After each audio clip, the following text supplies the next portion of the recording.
Hello again, everyone, and welcome to LanguageCaster.com, the football language podcast for learners and teachers of English.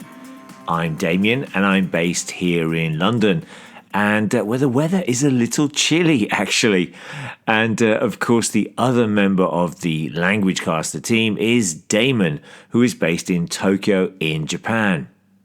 Now, this week was an international break, and so we had European Championship qualifiers for next year's finals in Germany, while the 2026 World Cup qualifiers were also being played in Africa, South America, and Asia.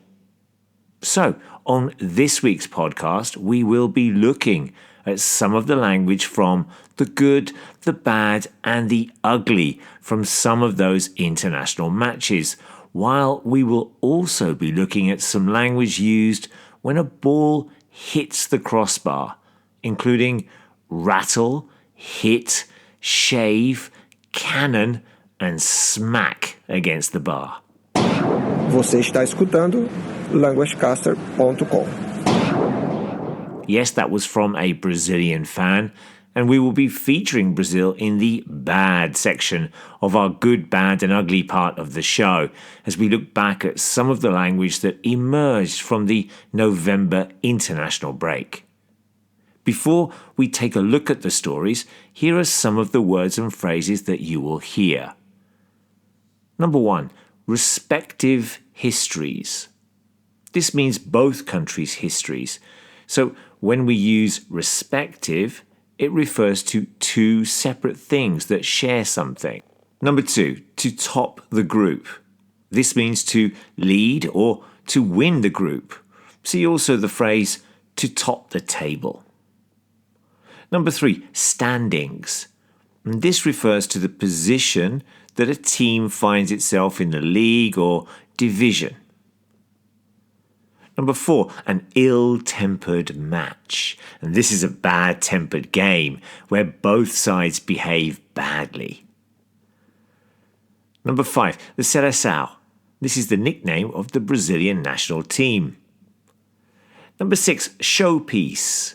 This is the main event, the game everyone was waiting for. And number 7, disciplinary proceedings. An investigation set up to find out why trouble has occurred. Bạn đang nghe languagecaster.com.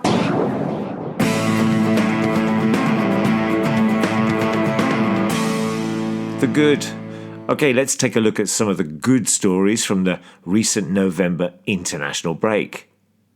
Well, in Europe, it was good for both Albania and Slovenia, who qualified for only the second time in their respective histories.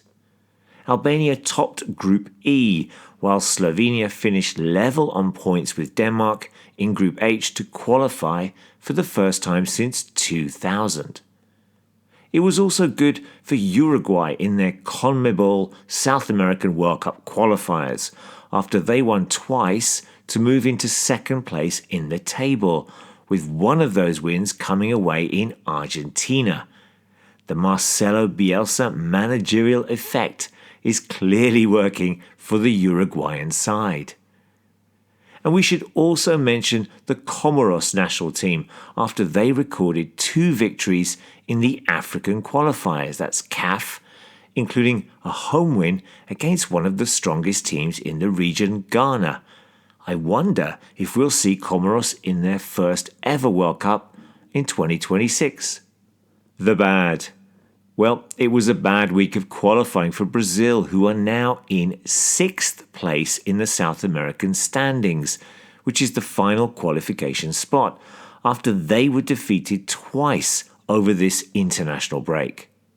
First, they lost away in Colombia with 2 late goals from Luis Diaz, and then they were beaten by rivals Argentina in an ill-tempered match at home in Rio 4 days later.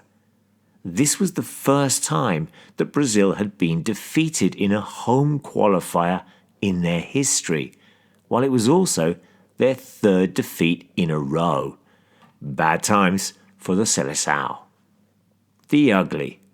Well, for ugly, we are going to stay with that game in Rio between Brazil and Argentina, as some crowd trouble started during the national anthems before the game had even started.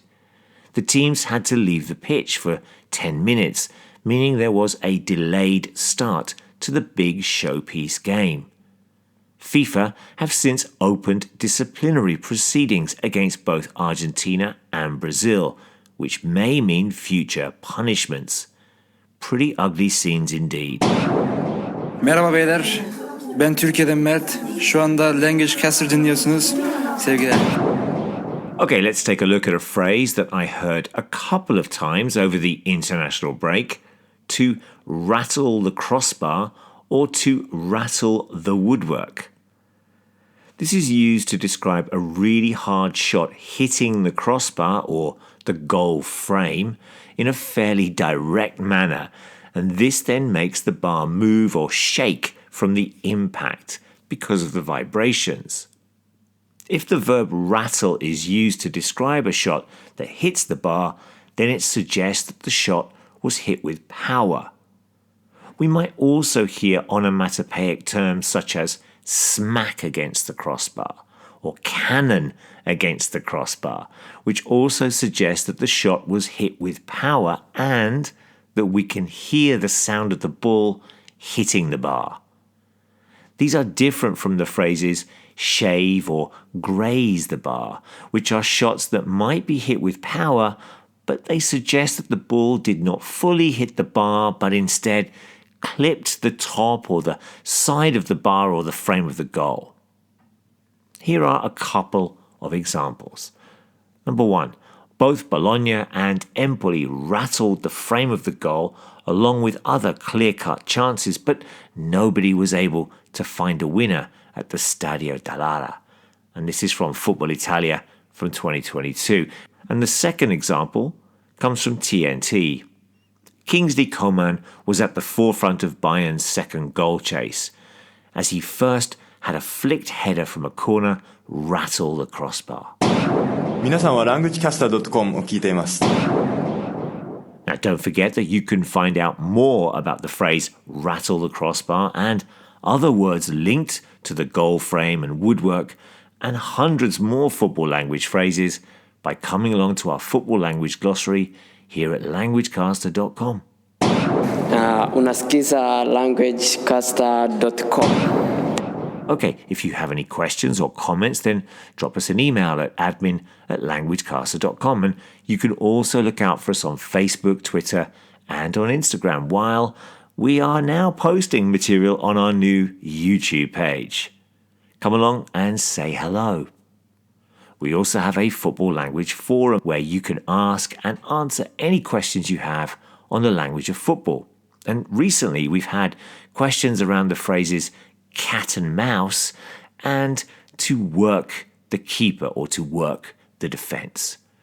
Take a look at these posts, do some of the quizzes that are there, and maybe add a comment or a question or simply say hi.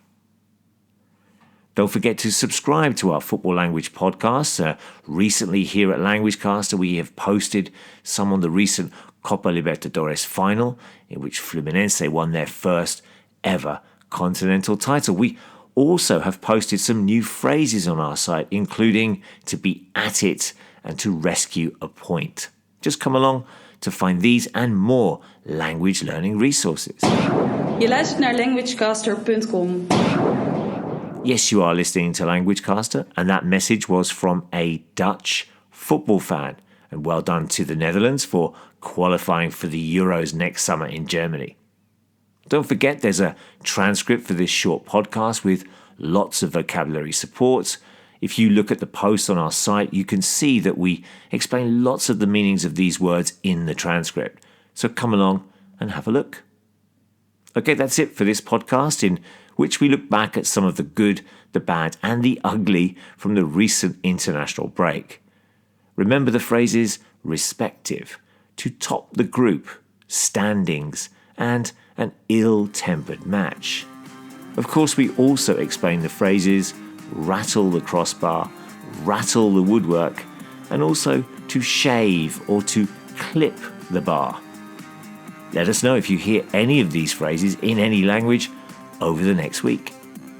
Enjoy all the football, and we'll be back soon with some more football language. Bye bye.